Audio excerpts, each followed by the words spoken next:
E aí, galerinha? Vocês estão bem? Porque eu tô. Mais uma aula de política. Hoje vamos falar sobre o quê? Não sei, vou perguntar pra Gabi.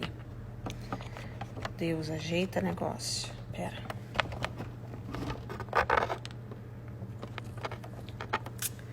Beleza.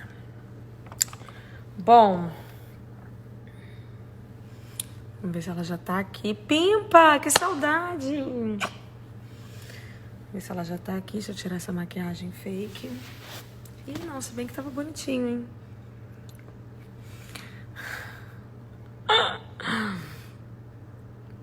Cadê? DJ Augusto, Léo Fux. Nossa, todo mundo que eu amo entrando. Léo Fux, saudade, hein? Léo Fux, gente, é daquele japa que eu peço quase todo santo dia. Leve sushi aqui no Rio, melhor japa do Rio de Janeiro. Babado. Vamos ver, Gabi aqui. Eu não tô conseguindo clicar no negócio pra... Ah, consegui.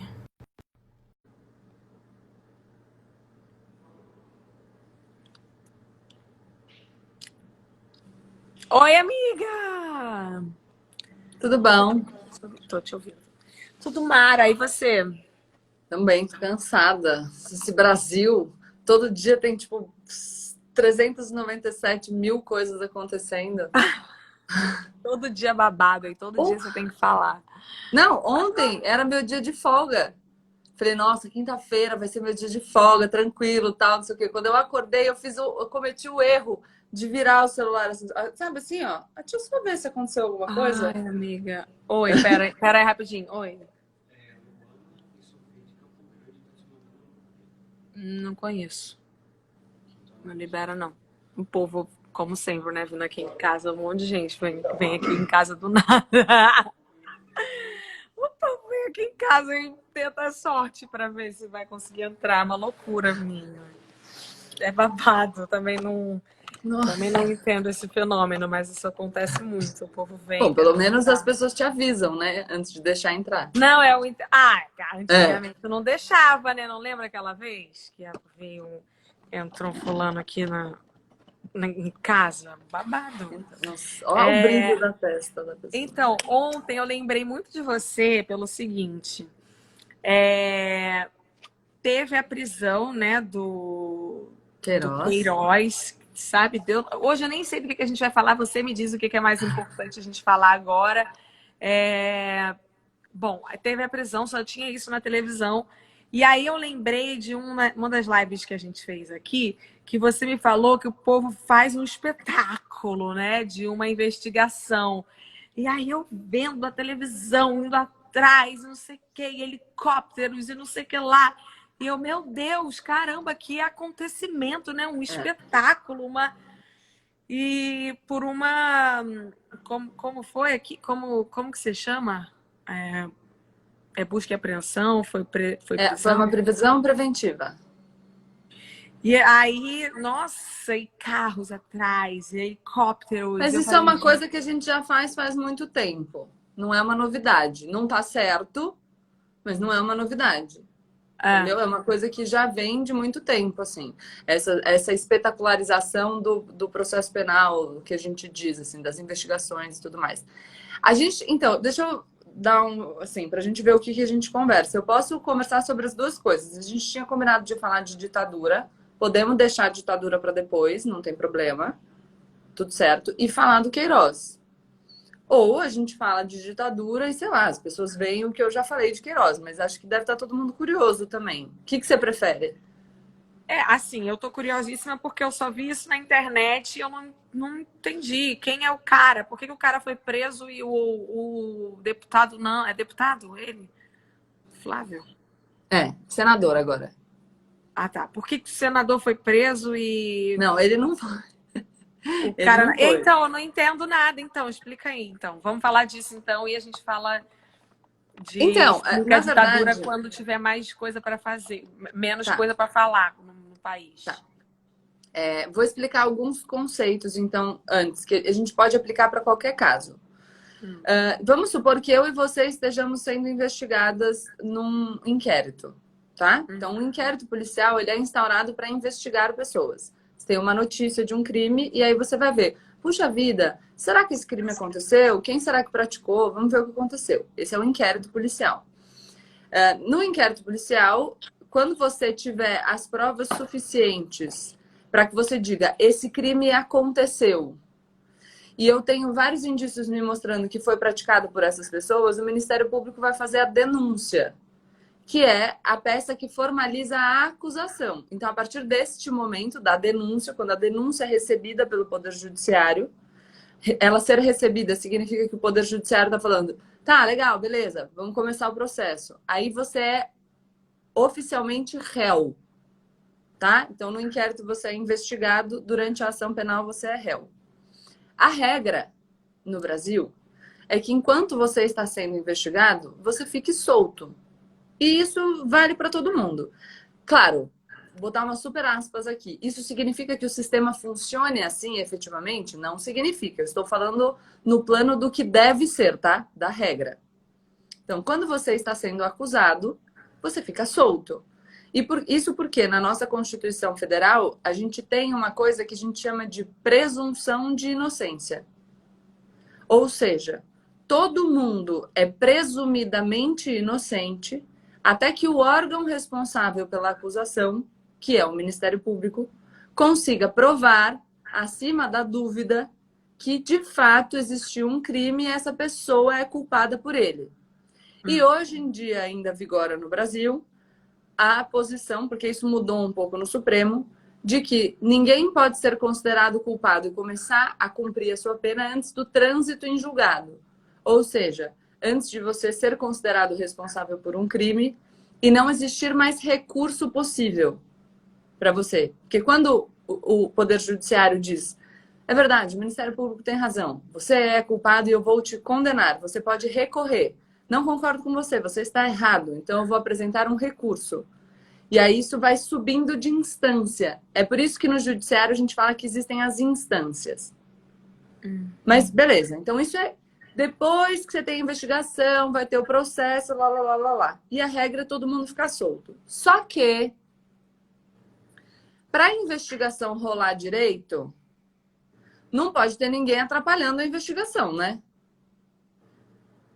Então vamos lá, eu tô te acusando aqui de um crime. Eu e você estamos sendo acusados de um crime, tá?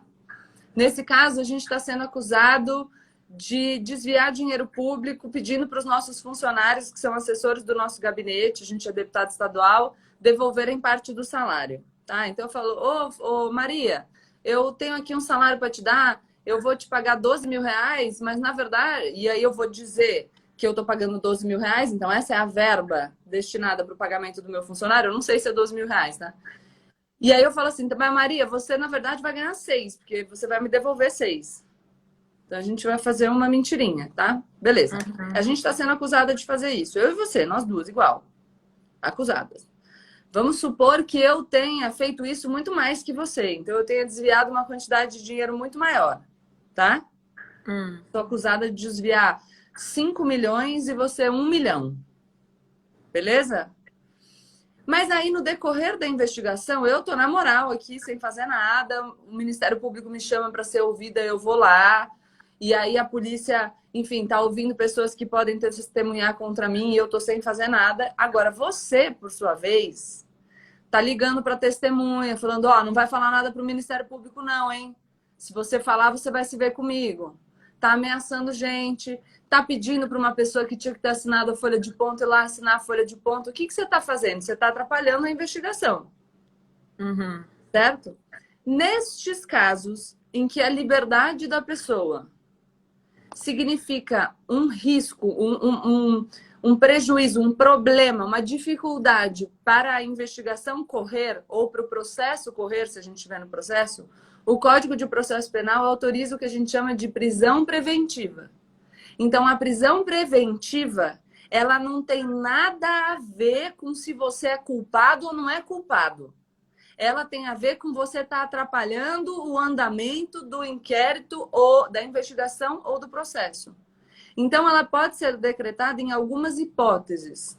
Para conveniência da instrução criminal, ou seja, para garantir que o processo corra bem, sem entraves. Então, é conveniente para o processo andar direito, que você fique privado da liberdade. Para garantia de aplicação da lei penal, que é quando você, por exemplo, tenta fugir. Então, se você está sendo acusado de algo, eu preciso que você não fuja, para se você for condenado, eu poder aplicar a pena. Para garantia da ordem pública e para garantia da ordem econômica. O que significa que você, apesar de estar sendo acusado da prática de um crime, você continua praticando, por exemplo. E o Queiroz foi preso não porque ele está sendo acusado da rachadinha. Porque ele estava sendo acusado desde o final de 2018, estava solto. Ele foi preso porque o juiz Flávio Itabaiana, da 27ª Vara Criminal do Rio de Janeiro, falou que ele estava atrapalhando a investigação. Entendeu? Então, não, por que não faz sentido a gente dizer assim, mas já que o Queiroz foi preso, mas ninguém que está sendo investigado foi preso também. Bom, essas pessoas estão atrapalhando a investigação, porque o que o juiz fala... Vou até abrir aqui a sentença, peraí. A sentença não, a decisão. O que ele fala, basicamente, vou tentar lembrar alguns... Tem 46 páginas, mas é que o Queiroz, com a ajuda de um advogado que chama Luiz Gustavo Boto Maia, pediram para uma outra pessoa que chama Luísa Souza Paes para ela ir lá na Alerj, na Assembleia Legislativa do Rio de Janeiro, para assinar umas folhas de ponto. Então, porque tem essa história do funcionário fantasma, aquele funcionário que você finge que contrata, mas que nunca trabalhou, sabe? Justamente para você poder fingir que está pagando alguém e pegar o dinheiro. Tá? Então, eles pediram para essa menina ir lá, segundo o que consta na decisão, e assinar folhas de ponto que não estavam assinadas desde 2017. Além disso, depois, o Queiroz, você lembra da história que começou o Cadê o Queiroz? E aí ele falou que ele estava doente, ou não lembra disso? Tá. O Queiroz, que é um amigo do presidente Jair Bolsonaro de muitos anos, há muitos anos, ele era assessor e motorista do Flávio Bolsonaro, que hoje é senador, mas que antes era deputado no Rio de Janeiro. Beleza? Como assessor do Flávio, ele apresentou o COAF, que é um órgão que controla a atividade financeira das pessoas, foi lá olhar a conta do Queiroz e falou, eita, mas esse cara ganha um X e a conta dele movimenta muito mais dinheiro, tá estranho isso aqui. E aí a acusação é que o Queiroz era o operador financeiro desse esquema do Flávio. Então, que ele era o responsável por fazer essa gestão do dinheiro que estava sendo desviado, entendeu? Que voltava, que devia estar sendo pago para os funcionários e que, na verdade, não era. Então, como o Queiroz está sendo acusado desse rolê todo, ele tinha que ser ouvido, prestar esclarecimentos. Na época, ele falou que ele negociava carro, uma coisa meio assim. E no final de 2019, acho que foi, eu aqui com os anos, mas ele falou que ele estava doente e que ele precisava se tratar, ele estava com câncer e que ele precisava se tratar e que, portanto, ele marcou e remarcou. Eu não conheço, eu estou falando do processo só para as pessoas entenderem, pela decisão de decretação dessa prisão preventiva, tá? Eu não atuo nesse processo, até porque se eu atuasse, não estaria falando dele desse jeito, eu só estou falando que está disponível aqui para todo mundo ver essa decisão, tá bom? Então, ele marcou e remarcou essa oitiva várias vezes no Ministério Público e falou que ele não estava podendo comparecer porque ele estava doente, se submetendo a tratamento no hospital. Só que depois que ele teve alta do hospital, ninguém mais sabe para onde ele foi. Aí os advogados dele chegaram até a dar um endereço num hotel de São Paulo, no Morumbi, que é perto do Hospital Albert Einstein.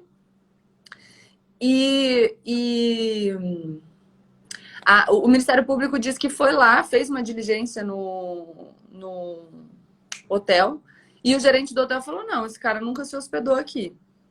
Além disso, eles conseguiram interceptar algumas mensagens de celular mostrando que o Queiroz, porque tem também um braço dessa investigação que fala que esse dinheiro seria um dinheiro destinado para financiar algumas atividades da milícia no Rio de Janeiro.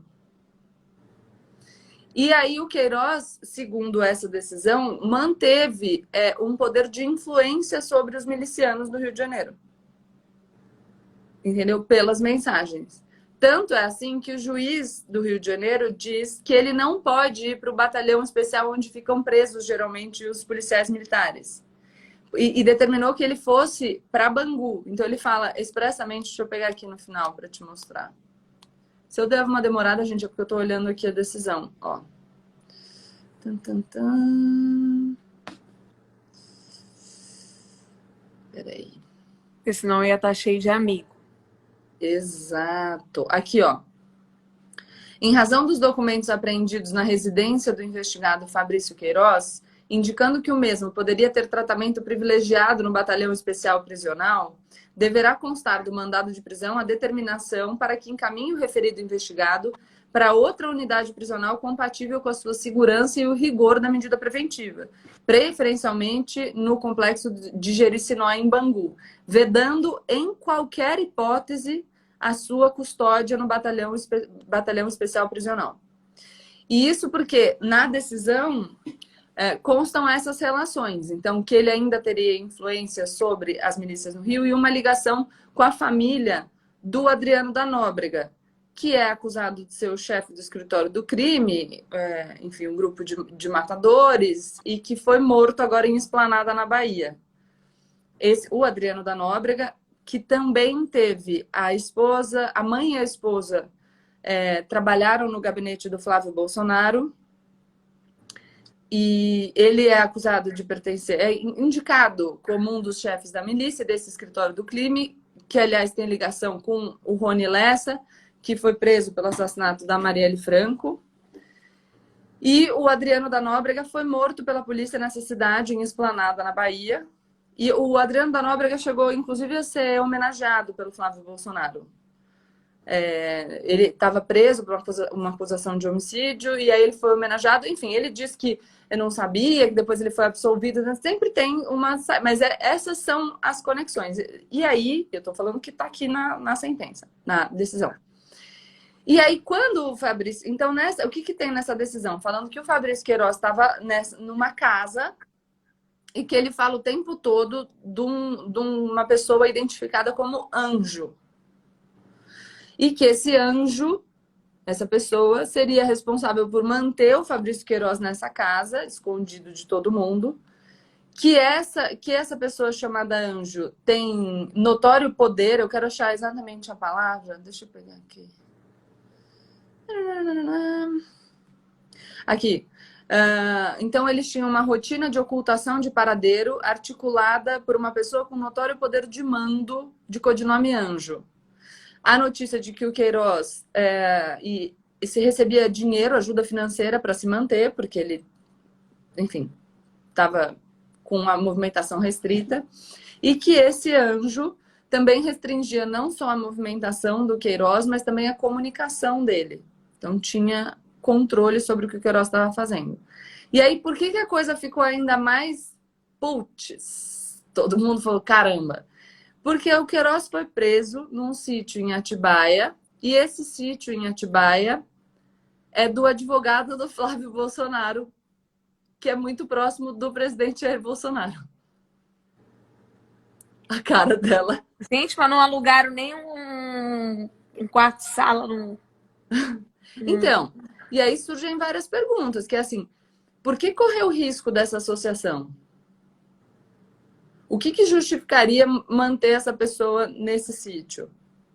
E o advogado do presidente Jair Bolsonaro, que é advogado do Flávio nesse caso, mas, enfim, o próprio presidente Jair Bolsonaro já chegou a se referir a ele como advogado dele, naquele caso do Adélio Bispo, e esse advogado já deu algumas entrevistas nas quais ele foi chamado de advogado do presidente e ninguém, enfim, rechaçou isso, ninguém contestou isso. Ele tem muito trânsito. Então, ele já esteve não só no Palácio do Planalto, como no Palácio da Alvorada, na residência do presidente da República, em algumas oportunidades e tal. E aí fica, né? Então, a gente precisa, assim, precisa saber como é que essa investigação vai seguir, o que mais tem nesses autos, porque, como eu falei, a única coisa que eu tenho o mandado de prisão, que é o que eu tinha ontem. Depois eu tenho essa decisão, né? Enfim, o PDF já está disponível. Quem quiser procurar, tem aí para vocês darem uma olhada. Mas as perguntas são essas mesmas. Nossa, que confuso. Né, mas aí realmente foi isso que eu vi, né? Quando eu vi toda aquela um filme na TV, eu lembrei muito do que você falou, assim. Então, e aí, sobre isso é muito legal, porque o presidente Jair Bolsonaro ontem caiu o ministro da Educação. E aí ele fez Ah, um eu vi vídeo. isso.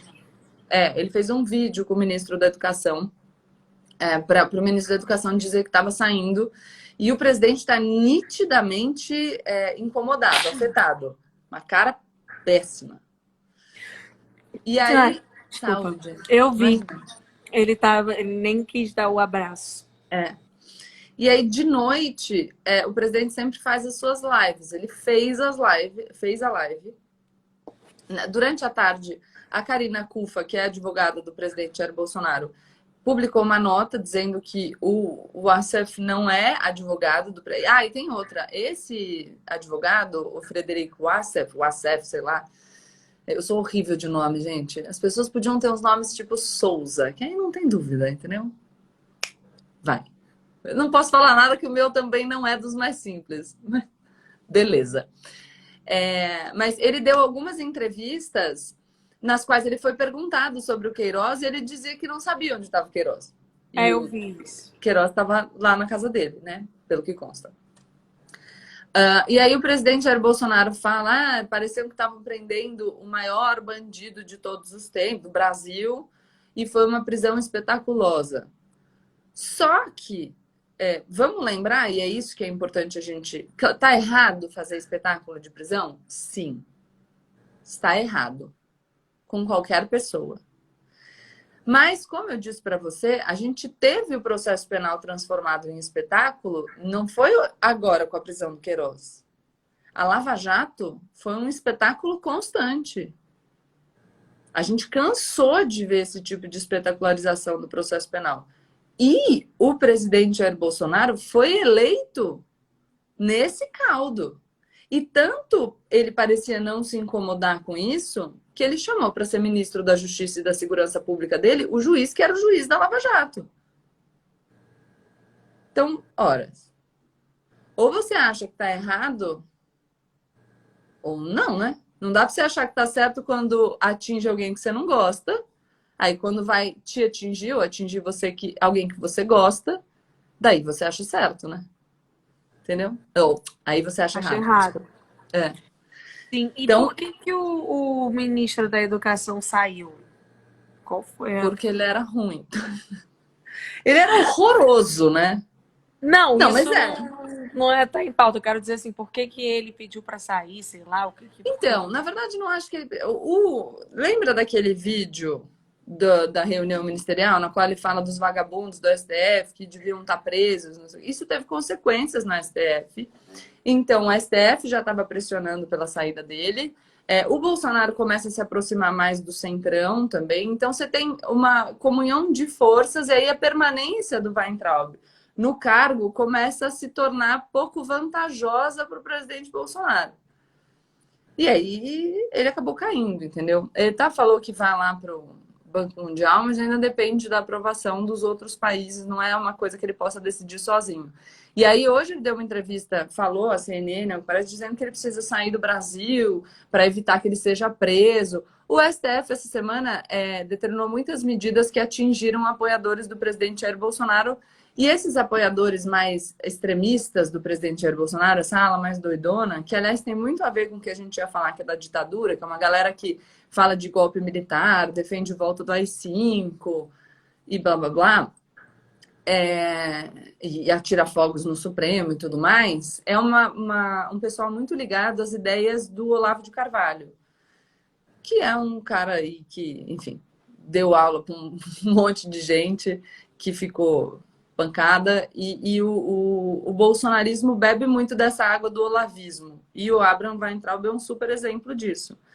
Aí ele sair também dizendo: ah, eu tenho que ir, porque senão serei perseguido e morto, preso e morto. É também um pouco de alimentar essa narrativa de que eles sofrem perseguição, que foi um pouco a resposta do Flávio Bolsonaro ontem. O que o Flávio Bolsonaro falou ontem, depois da prisão do Queiroz, foi tipo: estão armando, e, enfim, como se fosse uma conspiração para atingi-los e tudo mais. Entendeu? Mas acho que é. E é. Bom, entendido. Acho que a gente pode fazer os 30 minutos disso. Acho que tá bem entendido esse assunto. Alguém tem mais alguma dúvida? Eu vou ativar os comentários. E a gente falar sobre a ditadura que tanto estão pedindo pra gente há muito tempo, né, minha amiga? Estão pedindo. Tá, vou tentar fazer rápido, então. Mas qualquer coisa a gente continua na outra. Ai, não, Ah, peraí. Antes. Talvez nem dê tempo. Então, você falou que a pessoa que matou Marielle tá presa. Descobriram quem matou? não, é porque você, tipo, o que as pessoas, tem duas pessoas acusadas, que é o Elcio Queiroz e o Rony Lessa, mas você ainda, a história é quem mandou matar Marielle, é o mandante do crime. Porque eles são tipo matadores de aluguel, é isso? É. Eu não vou saber exatamente qual foi a definição que o Ministério Público deu, também porque não é um assunto que eu esteja agora. Alguém pegou e falou, "Oi, mata lá." E aí foi essa pessoa executou Então, o é o trabalho. que se está averiguando, entendeu? Entendi. Nossa, Se que exi- babado. É. Tomara que descubram. Não, e todas essas coisas. Olha lá, quem mandou matar Marielle, exatamente. Isso é importante, então, gente. A gente. E é importante, o Rony Lessa era vizinho do presidente no condomínio na Barra. Entendi. Tá. Então vamos lá agora explicar, gente, a questão, o que tá já todo mundo pedindo. Eu também já depois acabei ficando Se curiosa. alguém quiser, Miglis, eu fiz. Acho que vai subir um vídeo também. Eu fiz vídeo no Instagram e vai ter vídeo no YouTube sobre o caso do Queiroz. Explicadinho É e que a tudo gente mais. sabe que o povo é preguiço, né? Eles não vão clicar, ir lá, não sei aonde. Vai lá, gente. Pô, se inscreve no meu canal. Tomara que vão. Explica Ditadura. pra gente, então, a ditadura, minha amiga. Se Tá, não der tempo, a gente continua num próximo. tá. No próximo É, curso. só vamos. O golpe militar foi em 1964. Mas para a gente entender um pouco qual era o caldo, né, da sociedade para que o golpe fosse viável e acontecesse, você pode tirar os comentários, senão eu fico Posso? lendo? Não vou conseguir, desculpa. A gente precisa voltar um pouco, né? Na verdade, a gente precisava voltar, tipo, na história do Brasil inteira, mas tudo bem, vamos lá. Então, vamos voltar para 1961, quando foi eleito o Jânio Quadros. Antes do Jânio Quadros, o presidente do Brasil era o Juscelino Kubitschek, que é aquela história do desenvolver o Brasil 50 anos em 5 e construir Brasília. Quando o Kubitschek, o JK falou que ia construir Brasília, primeiro a oposição a ele começou a falar que ele não ia conseguir, que não ia acabar a tempo e tudo mais. A hora que viram que ele ia acabar, mudou o discurso. Era que teve desperdício de dinheiro público, que aquilo era um absurdo, que o dinheiro foi desviado, blá, blá, blá, blá, blá, blá. Anyway, de qualquer maneira, construir Brasília é uma coisa cara. Então, a gente se endividou e também a gente emitiu moeda, então a gente tinha muita inflação no Brasil. O custo de vida estava alto, as pessoas economicamente a gente não estava legal. Aí apareceu um cara que era um candidato de direita de São Paulo. Então, São Paulo sempre com forças políticas tradicionais, ele era um candidato, eu ia falar daqui, mas está aí, sei lá, as pessoas se confundem. Então, Jânio Quadros, um candidato de São Paulo, que fez uma campanha que era a campanha do Varre, Varre, Vassourinha. Varre, Varre a Bandadeira. Então, o símbolo dele era a vassourinha. E a campanha do Jânio Quadros foi combate à corrupção, combate à inflação, ao alto custo de vida, aos políticos tradicionais. Ele dizia que ele era o político por vocação, que ele não era igual aos políticos que estavam lá trabalhando em Brasília. Deixa eu pensar mais coisa. Sim, que ele estava acima dos partidos políticos, que era para as pessoas acreditarem nele pessoalmente. E ele se apresentava, inclusive, colocando um pó que parecia caspa no ombro, sentando na guia para comer sanduíche, porque ele queria se mostrar como um cara do povo, simplão. Então, ele não era o político tradicional. O povo tinha que confiar nele, porque ele ia resolver tudo, porque ele era o único bem intencionado, e ele era do povão, como todo mundo, da classe trabalhadora, tarará, então o povo tinha que votar nele. Naquela época, as eleições para presidente e para vice-presidente eram separadas. O que significa que você podia eleger o presidente da direita, que foi o caso do Jânio Quadros, e o vice-presidente da esquerda, que foi o caso do João Goulart. Então tá, aí o Jânio assumiu como presidente, ele foi super bem votado, acho que até aquela época ele foi o mais votado de todos os presidentes, e o João Goulart assumiu como vice-presidente. 1960, lembra que a gente falou de nazismo, a gente falou de final da Segunda Guerra, e aí falou que como a antiga União Soviética se une com os Estados Unidos para derrotar, então, a antiga União Soviética socialista, com os Estados Unidos capitalista, para derrubar o nazismo. E aí, quando acaba a Segunda Guerra, eles, enfim, se separam de novo e eles começam a disputar sobre a influência do seu modo de vida no mundo. Então, você tem uma briga, que é a história da Guerra Fria, por esses espaços de influência. Porque você tem os Estados Unidos capitalistas brigando pela influência com a antiga União Soviética socialista. No começo desse rolê da Guerra Fria, o Brasil está aqui na América do Sul, está mais longe de tudo. Beleza, então a gente está aqui mais tranquilão, não é um ponto de muita atenção. Só que em 59 teve a Revolução Cubana, aqui perto. E depois de algum tempo, Cuba se alinha com a União Soviética.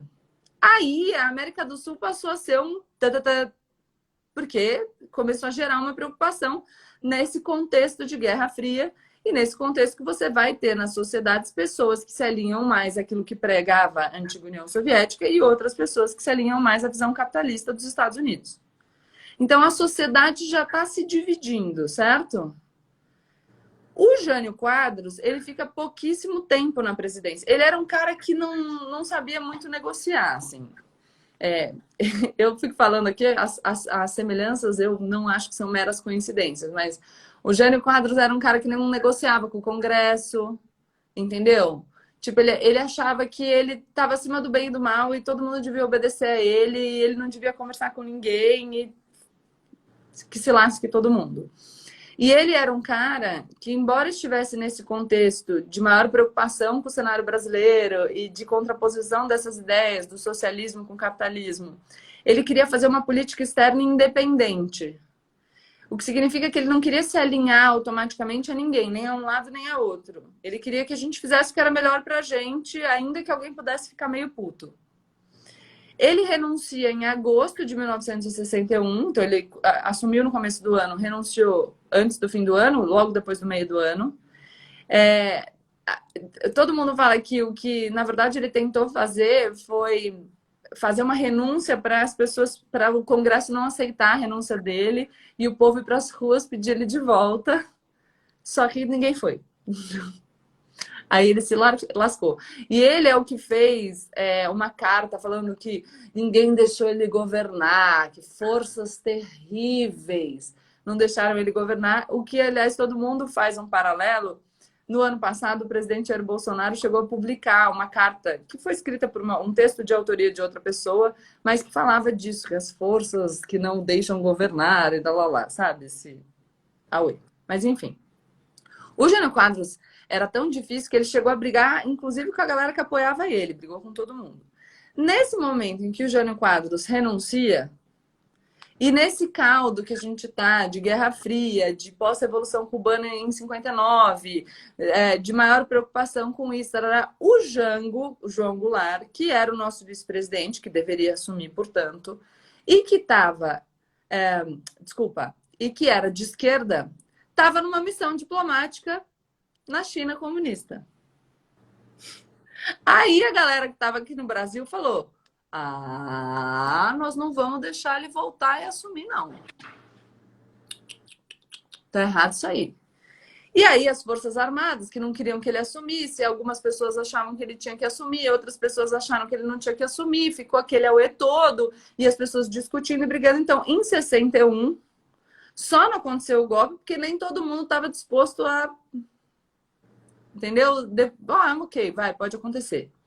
Mas aí apresentaram uma grande solução para o João Goulart. Falaram assim: oi, tudo bem, querido? Olha só, nós vamos deixar você assumir, tá? Só que a gente vai deixar você assumir amputado. Basicamente, no Brasil, o presidente tem bastante poder. Como a gente não quer que você tenha poder, a gente vai instaurar um parlamentarismo aqui, um parlamentarismo brasileiro. Então, a gente te deixa lá na presidência da República, mas a gente vai ter um primeiro-ministro, o mais importante foi o Tancredo Neves, e aí você não vai ter tanto poder assim, tudo bem, fica aí. E aí falou, tá bom, e aí prometeram para ele a realização de um plebiscito depois de alguns anos para que a população votasse se queria manter o parlamentarismo ou voltar para o presidencialismo. O Jango fica lá e depois, em 1963, esse plebiscito aconteceu e venceu o presidencialismo. Aí a coisa começou a ficar mais complicada, né? Porque, vamos lá, lembra, o Jango ia voltar. Algumas forças políticas no Brasil não queriam sequer que ele assumisse. Aí falaram, não, tudo bem, assume aí, mas sem tanto poder assim.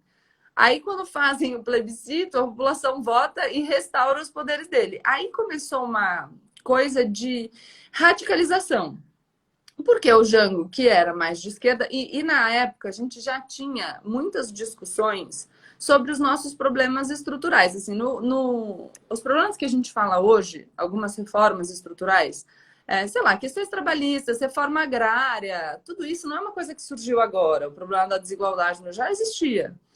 E assim como hoje, as pessoas têm opiniões diferentes sobre isso. Então, por exemplo, em relação à reforma agrária, você tem uma ala mais à esquerda defendendo uma reforma agrária mais significativa e com uma forma diferente de solucionar a questão depois, ligada com o título da dívida pública, mas isso é especificidade. E mais à direita, você tem os grandes proprietários falando: opa! Peraí, não dá para fazer essa reforma desse jeito. As forças políticas no Brasil vão se radicalizando na sociedade. E vai ficando uma tensão um pouco mais difícil de controlar, tá? Uhum. As esquerdas, enfim, tem vários grupos na esquerda, já estavam se unindo faz algum tempo para defender essas reformas de base. E de um outro lado, você tinha um setor do empresariado também se unindo para, por exemplo, financiar uma propaganda anticomunista. Então, eu sempre falo toda vez que sobe um, o outro sobe reagindo. Então, você vai tendo esse agravamento de tensão. Alguns episódios, por exemplo, o Leonel Brizola, que era um ícone da esquerda na época, era cunhado do João Goulart. E ele começa a desenvolver um discurso um pouco mais radicalizado, dizendo para convocar uma Assembleia Nacional Constituinte, que tinha que fazer a reforma de qualquer jeito, inclusive se precisasse passar por cima do Congresso. O Carlos Lacerda, que por sua vez estava do outro lado do espectro político, dá uma entrevista. Esse é muito legal. Vou testar um vídeo para vocês. Ó. É muito bom esse livro. Não é pequeno, mas você... Gente, tá matando o Plínio! Não mata ele não, gente. Olha, o Plínio às vezes dá um 7, 8 Mas e ele começa a gritar do nada. Ô, Plínio! É a ditadura, amiga. Mal chegou, já tá matando o Plínio. Gente, olha só. Eu tô Parece que vendo. estão matando o cachorro. Provavelmente estão só tentando botar a coleira para passear. Não, e agora parou. É porque é isso. Talvez tá levando ele para passear. Botou a coleira, ele começa. Bota em mim também, bota em mim também. Parece um louco. Vai, fala. O Carlos Lacerda, que era da oposição ao governo João Goulart, dá uma entrevista para um jornalista americano e fala basicamente que os militares já estavam debatendo se eles deviam tutelar o presidente, então controlar ali, ou se deviam tirar o presidente. E aí o João Goulart fica puto e pede para o Congresso para decretar um estado de sítio para ele poder intervir no estado da Guanabara, que era o estado governado pelo Carlos Lacerda na época. Aí foi um problema, enfim, essa gestão política da entrevista, porque os governadores dos estados, os que, mesmo os que eram de esquerda, ficaram meio tipo, peraí, cara. Então isso fragilizou um pouco o governo do João Goulart. O que é estado da Guanabara? Não, é o estado que tinha antes para substituir quando a capital foi para Brasília e tal, é o Rio de Janeiro. Ah, tá. Aí, eu ia falar? Ah, tá. Tava Então, falando que se enfraqueceu a estado de esquerda sítio porque dos ele pediu para... governadores, blá, blá, blá. Aí, teve também um problema envolvendo uns sargentos que se revoltaram, e aí os militares ficaram putos, porque teve uma quebra de hierarquia, o que para os militares era muito significativo, e eles acharam que o João Goulart não tinha lidado muito bem com isso. Então, assim, a sociedade está dividida, os discursos estão radicalizados, as pessoas estão... Não tá legal. E aí o João Goulart vai fazer o comício dele na Central do Brasil e fala abertamente sobre as reformas de base, então adota um discurso mais à esquerda. Em contraposição a isso, teve a 19 de março, Marcha da Família com Deus pela Liberdade, pedindo que as Forças Armadas salvassem o Brasil dos comunistas. Então as mulheres com os rosários, toda aquela coisa, aquela cena e tal. E uma coisa, eu até peguei aqui um trechinho, mas que o que foi acontecendo foi que o mundo foi sendo dividido entre bem e mal. Então, de um lado, você tinha senhoras com o rosário na mão, esse era o bem. E de outro lado, você tinha necessariamente o mal, os comunistas. E aí, enfim, o caldo entorna e no dia 31 de março... Mas o que eles queriam para ser mal? Não, eles queriam que aqui no Brasil a gente fizesse... Bom, uma galera queria que a gente só fizesse as reformas de base. Outra galera queria que a gente fizesse as reformas, mesmo que para isso tivesse que passar por cima do Congresso e, portanto, que tivesse que também adotar posturas mais autoritárias. O ponto é, dentro das esquerdas você tem diversas visões. Só que aí, para você combater todo mundo como se todo mundo fosse ruim igual, você cria uma imagem de um inimigo a se combater. E aí você diz para as pessoas que esses inimigos, no caso, os comunistas, hoje, por isso que de vez em quando a gente fala que hoje a gente voltou para 64. Porque essa coisa, os comunistas como o mal, todo o mal do mundo, e a gente tem que combatê-los a qualquer custo. Às vezes aí... o povo me chama disso e eu fico sem nem entender. Mas a gente já fez a aula que você explicou o que é, mas às vezes... No geral, a pessoa é o que eu falei. A pessoa que está te chamando também não entende muito, mas tudo bem. Tá. E aí, no dia 31 de março, os militares dão um golpe, tomam o poder. Não teve nem muita resistência por alguns motivos, porque os militares na história do Brasil já tinham feito intervenções pontuais muitas vezes. As Forças Armadas no Brasil não é que elas sempre ficaram fora da política. O inverso é verdadeiro, entendeu? A gente sempre teve uma zona. E aí, muita gente, claro, achou que era bom e que precisava daquilo. Muita gente achou, inclusive na esquerda, o que as autoras desse livro falam é que o próprio João Goulart, que foi o presidente que, enfim, perdeu o cargo, né? Ele achava que os militares iam intervir pontualmente. Que quando acabasse o mandato dele, que em 1965 teria eleição de novo. E que não seria um problema, entendeu? Que ia ser uma coisa rapidez. Só que não foi, eles ficaram 21 anos no poder. Pois é. Caraca, mó tempão. Como tá acabando a live, a gente entra agora em AI1, AI2, AI5, tortura, cultura na ditadura. Eu não sei se você Vamos prefere falar fazer. É. na próxima aula. Mas eu também achava que a questão militar era. Não imaginava que isso tinha a ver com a Como assim? política, com o governo que estava tão Então, os ligado. militares eram sempre. Essa história que a gente discutiu agora do poder moderador era um pouco essa história. Assim, os militares, eles davam ali o somebody love para adequar as coisas do jeito que, sei lá, uma parcela das pessoas que tinham o poder achavam bom, entendeu? Que é mais ou menos isso. Então, vamos lá. Imagina essa história do João Goulart. O povo votou para presidente, para o Jânio Quadros, e para vice-presidente, para o João Goulart. Se o Jânio Quadros renuncia, quem que assume? O João Goulart. É, Só que, então, mas olha aí. Ah, não, que não vai assumir, que se voltar para o Brasil vai ser preso, então vamos arrumar uma solução para isso, vamos fazer um regime parlamentarista. Você percebeu o Somebody Love? não sei nem o que é isso. O que é isso? Somebody Love?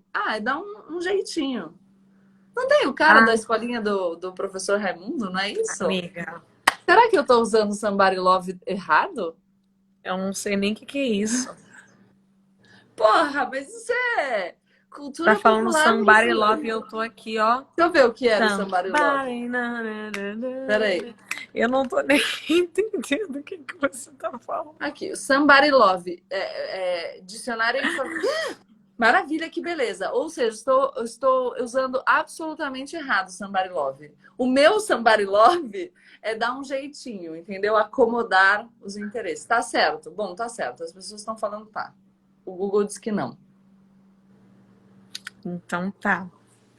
Dava um jeitinho, tá? Então, o que é importante explicar é, para o golpe acontecer, não basta só que, tipo, as Forças Armadas queiram. Você precisa que outros setores da sociedade Mas por que eles estavam falando que entrem o cara nessa ia onda. ser preso se ele voltasse pro Brasil? Porque eles não queriam que ele assumisse. Porque ele era de esquerda. E que ele ia ser preso? O que tinha a ver? Porque as pessoas dão um jeito de fazer o que elas querem, amiga. Você acha que na ditadura, depois que eles matavam gente que pensava diferente, era o quê? Não sei, não cheguei lá ainda para entender. As pessoas não são legais. As pessoas querem usar o poder para deixar a política do jeito que elas acham melhor para elas. Mais ou menos isso. Ninguém quer perder poder, entendeu? Então, vamos lá. Se o cara voltar para o Brasil e assumir, eu acho que ele vai implementar reformas que são ruins para mim ou para as pessoas que são minhas amigas. Então, eu não quero que ele volte. Eu não quero que ele assuma. Aí você vai falar, pô, mas uma pessoa que pensa assim é uma pessoa que não está nem aí para o Brasil, que não está nem aí para a lei e que só pensa nela. E você estará coberta de razão. É isso mesmo. Que loucura, gente. Mas eu não tô falando que atualmente tem um monte de gente que fala que só é povo quem pensa igual a ela. As pessoas são assim, cara. E aí um monte de gente que você fala, mas fulano descumpriu a lei para fazer isso. Aí a pessoa diz, mas o objetivo dele era bom. Bom, não interessa, né? Porque se tem a lei falando que não pode fazer isso, não interessa o seu objetivo, não é, príncipe? Porque senão eu vou falar que o meu objetivo é muito nobre, então eu também vou descumprir a lei. Só que tem um monte disso. O processo penal, que a gente estava comentando no começo, é um bom exemplo. Quantas e quantas vezes você não ouve algumas pessoas dizerem, olha, tá errado, não pode fazer assim porque isso é contra a regra. E aí os outros falam, mas ele é um corrupto, ou ele cometeu um crime, então não interessa. Não, interessa, porque se a lei é para todo mundo, é para todo mundo, inclusive para o juiz que está tentando punir a corrupção. Todo mundo é todo mundo. Não dá para você seguir a lei quando te interessa e não seguir quando não te interessa. Não, O seu cabelo tá bonito, hein? Obrigada. Eu enchi ele de creme ontem e fiquei fazendo assim, ó. Tá muito lindo. Ele ficou assim. Então, eu queria entender mais assim, aí como que o exército, no caso, né, o exército, né? O exército que vai ter o golpe militar. Por que é chamado golpe militar? Porque os militares tomaram o poder. Mas como? Invadiram o Planalto? Falaram, sai todo mundo daqui. Como que é Então, isso? na verdade, você tem uma união de forças. Eles vão ocupando alguns postos-chave e aí algumas pessoas vão transigindo com isso, que é tipo, meio deixando, a coisa tá acontecendo, não resiste muito, os militares estão armados. Então, para você resistir, você tem que estar disposto a, de fato, ir para um enfrentamento. E aí você tem também um cálculo da esquerda, por exemplo, que fala o seguinte, bom, mas se eu for para o enfrentamento agora, então assim, eu acho que os militares vão intervir pontualmente, beleza? E que em 65 eles já vão convocar novas eleições. E eu sei que se eu resistir agora, um monte de gente vai morrer, né? Porque no enfrentamento armado, as pessoas morrem. Uhum. Então, você vai fazendo esses cálculos. Aí, e as instituições. Então, pensando, gente no Congresso que queria o golpe, gente no Poder Judiciário que queria o golpe, gente na sociedade civil apoiando o golpe, governadores dos estados concordando com o golpe. Aí você instala o regime. Por isso que é importante que eu falei que não é só quando as Forças Armadas querem que o golpe se viabiliza. Muitos atores da sociedade têm que querer também.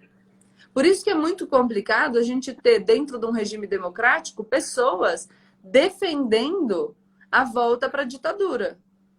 E aí eu vou terminar essa live com a chamada para outra, falando o seguinte: um montão de gente que vai para a rua pedir o AI-5, por exemplo, se a gente estivesse vivendo no AI-5, não podia estar na rua pedindo porcaria nenhuma. O que é AI-5? Ato Institucional número 5. Mas este é o assunto da próxima aula. Tá. São os atos institucionais que os militares baixaram para eles poderem fazer o que eles queriam. Mas aí a gente tem que explicar mais e não vai dar tempo. Porque eu tenho compromisso. Tá. Tipo, de mudar a Constituição e mudar alguns direitos das pessoas, tipo, do direito de reivindicar, de manifestar e etc., para que eles conseguissem, a partir do momento que eles ficassem no poder, fosse praticamente impossível de tirar, né? Mais que isso, para que eles pudessem calar a oposição, para que eles pudessem fazer um monte de atrocidades que eles fizeram. Tem um monte de coisa que eu quero te contar, eu tenho certeza que tem um ponto específico na aula que vem que eu acho que você vai ficar tipo... Eu fiz pensando em você. Ai, eu já quero até chorar antes que a gente vai entrar no Pega um chocolatinho. Eu vou ficando triste, amiga. Mas então, gente, posso falar? Só para terminar, eu quero dizer o seguinte: não é a gente olhar para nossa história, não é para fazer a gente triste, a gente constatar que os homens tomaram pra decisões. Gente não voltar a ficar triste, gente. hein? E pra gente não ficar nem deprimido nem apático, porque se a gente se derrota, a gente não reage. Então a gente precisa estar forte, esperançoso, reagir e lutar pela democracia. Derrotou a gente, ó, respira e vambora. hein? Que, pelo amor de Deus, imagina voltar para um negócio desse. Mas por isso que eu falo, quando eu falo das coisas, às vezes as pessoas dizem assim: você fica falando das coisas e você tá rindo. Gente, a gente precisa estar bem. Eu não vou fazer tipo... Temos que estar sobrevivendo. Vamos lá, galera. Quero isso. Animação. Sim, é isso então, gente. Eu tô lendo aqui alguns comentários. Então, na semana que vem... O povo tá pedindo aqui 1, 2, 3, 4, 5. Eu não sabia nem que tinha um A, quanto mais 1, 2, 3, 4, 5. Ela vai explicar na próxima aula. Ainda bem, melhor você que não sabe do que esse povo que não sabe também tá indo pra rua segurando cartaz. Ou então o povo que tá aqui, tem alguns comentários. Não estudou história do Brasil. Amor, duvido você vir aqui na live e explicar isso pra mim. Já que você estudou. Duvido! Explicar direitinho, tá bom? Porque a maior parte do Brasil, dos brasileiros, queria dizer aí, para quem não sabe, a educação pública que nos é oferecida, no caso aqui eu tive, tá bom? Você sai sem estímulo nenhum, porque você estudando ou não estudando, você passa de ano, porque tem essa lei também. Claro. Né? Estudou? Passa de ano. Não estudou, tirou 0? Passa de ano também. Gente, para de... escola. Então... Saibam, e para de encher os outros, gente. Você sabe as coisas, você então não assiste a live, ué. Você que está aí falando, não aprendeu história, queria informar que nesse Brasilzão que a gente está vivendo, com a lei de aprovação automática, todo mundo passa de ano sem saber, sem ter estudado. Tá bom, gente? Só para vocês estarem ligados. Por quê? Porque o aluno custa caro para o governo. A escola custa caro. Quem aqui já usou material escolar do governo? Eu já. Tá? Livro e tal, tudo isso o governo tem que comprar para gente que não tem dinheiro para pagar. Aí custa caro para o governo, aí é melhor passar logo todo mundo do que ficar obrigando o povo a estudar, tá bom? As coisas que eu quis, não fala assim da educação. Ô, meu amor, a educação do Brasil é babado. Para você conseguir escola boa, meu amor, você tem que ser assim, Senhor Jesus. Assim, eu posso É que falar porque... um povo com acesso à educação, com acesso à cultura, é um povo crítico. Então, é muito mais gente. difícil para quem quer dominar.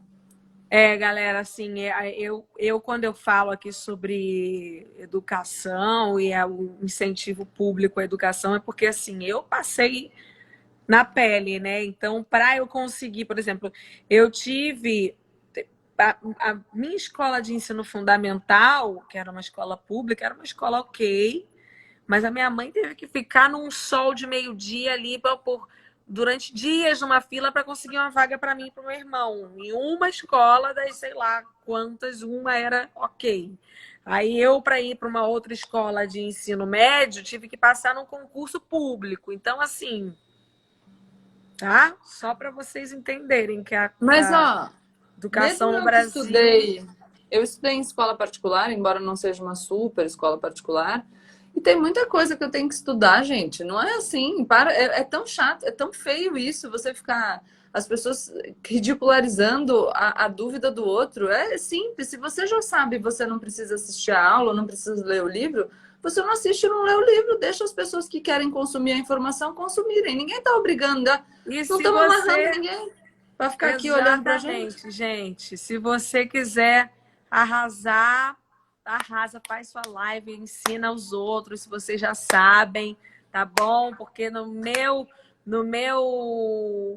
minha época, meus professores eram mal pagos e eu acredito que eles mereceriam receber muito melhor, tá? Do que eles recebiam. E eu conversava com os professores sobre isso, porque não interessa a minha idade, eu já ouvi, eles tinham que se dobrar em 1000, e era assim, um milagre, professores que iam lá com vontade que a gente vencesse, passasse num concurso. Tinha professor que passava o horário que ele era pago para trabalhar só para tentar fazer a gente passar num concurso. Então, assim, galera, pelo menos aqui no Rio de Janeiro, comigo foi assim. Minha escola de ensino médio, para ser uma escola bacana e tal, eu tive que fazer um concurso. Enfim, ô Gabi, estão pedindo para mostrar o livro de novo. Brasil, uma biografia. O livro do Boris Fausto também é muito bom, tá? É muito Brasil, uma biografia. Então tá. Então, na semana que vem, ela vai explicar aí. AI2, AI1, AI2, vamos para AI5. O A significa o quê? O quê? Ato. Aí, AI é ato institucional. Tá. Gente, a minha personal tá aqui nessa live, gente, comentando. Agora eu vou sentir culpa que eu não tô malhando, meu pai. Amiga, tô malhando todo dia. Eu tô vendo de biquíni. Eu não tô achando bom. Não, mas teve 2 dias que teve que vir aqui o cara, porque minha coluna tava muito ruinzinha. Não, eu Aí vi, mas eu não tô malhando faz 3 meses. Aí você fica malhando de biquíni. Eu confesso pra você que eu fico olhando e fico pensando. Não, mas "Puta agora que eu tô pedindo... Imagina se um paparazzi pegar a gente no México de novo. Eu vou estar lá destruída. Gente, um momento de fofoca. Teve uma vez que a gente foi viajar de férias, as amigas fomos pra praia no México, e como eu tava fazendo The Voice México, eu já era famosa lá. Foi um paparazzi atrás da gente, saiu em todas as coisas do México, a gente. Sem nem fazer uma pose, gente. Eu andava no dia seguinte só assim, ó. Com a minha bunda cheia de celulite. Foi horrível, meu Deus do céu. Mas que se dane, foi mara. Mas eu não tô mais malhando de biquíni, porque como eu fiquei com a fisioterapia, me apertou muito, tô toda roxa. Tá. E eu só tô comendo besteira. A próxima live de biquíni vai ser com as banhas saltando e eu não tô nem aí. Tá? Um Eu vou beijo. voltar a malhar então pra gente igualar. I love you. Beijo. Tchau, gente. Vou Tchau. deixar salva aqui, hein?